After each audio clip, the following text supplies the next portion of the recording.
All right, welcome back to the channel. It's your boy Fanan. We've got some very, very good news.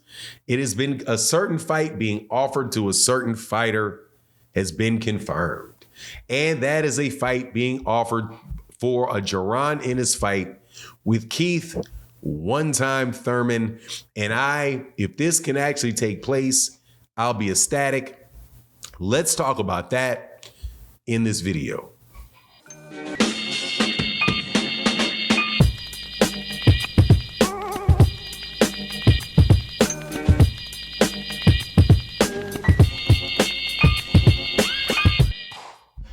All right, welcome back to the channel. It's your boy Fanan, and in this video, man, let's make 147 pounds great again.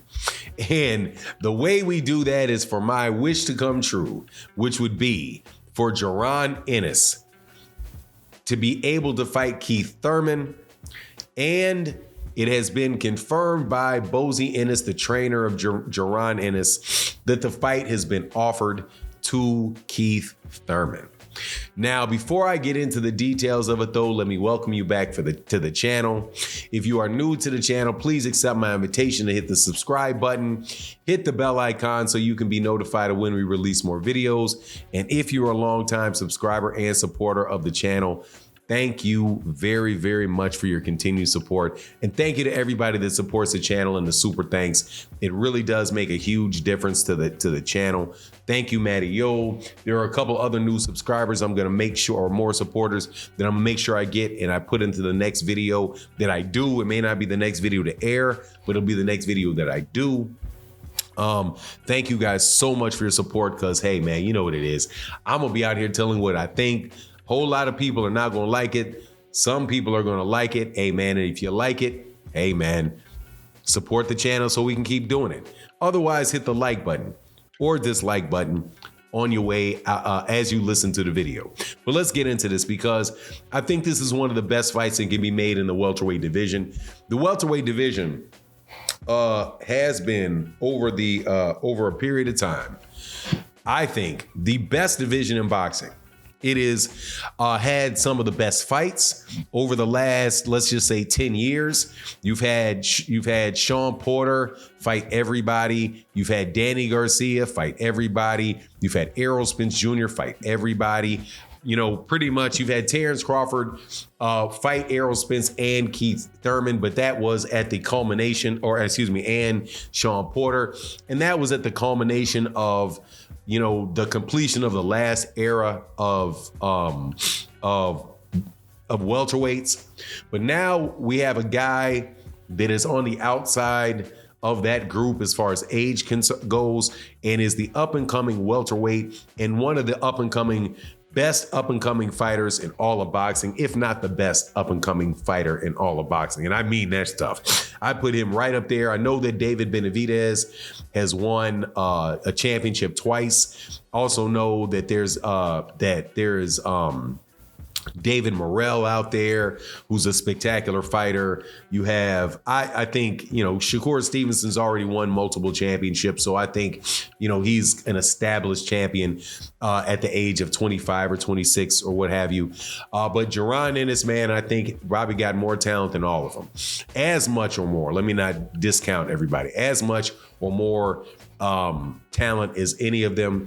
The fight, the poise and the fight and the opportunity to fight top competition have not come his way yet. But if what Bozy Ennis saying is true, which he said he got right out of the mouth of Steven Espinoza, that Showtime has offered Keith Thurman a fight with Jaron Ennis.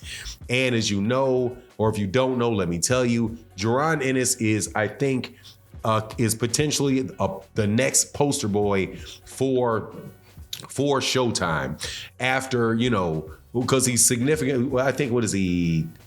He's only maybe 2-3 years younger than Gervonta Davis. But the next guy that Showtime is really trying to bring up, really trying to get opportunities so that they can eventually get him into some of the biggest fights that can be made in boxing. Steven Espinoza on YSM Sports Media also said that he wanted to get a fight between Terrence Crawford and Jaron Ennis, and he thinks that other than the Errol Spence Jr. fight or the Canelo Alvarez fight, would be the biggest fight that could be made for Terrence Crawford either. But this fight with Keith Thurman, I like for a specific reason, because I think that Keith Thurman, first of all, Keith Thurman is one of my favorite welterweights of, ever, really. I mean, now I'm not saying he's the best welterweight ever, but he's one of my favorite welterweights. And he's been one of my favorite heavyweights from way back when he was out there rocking the braids, trying to get a fight with Floyd Mayweather Jr. And he was sparking people out as one-time Thurman. Yeah, I understand some people say that he hit a little bit of a prima donna time when it came to making that fight with Errol Spence Jr., acting as if he didn't want to fight Errol. I understand that. I understand the inactivity that took place, and I can understand why other people would question Keith Thurman.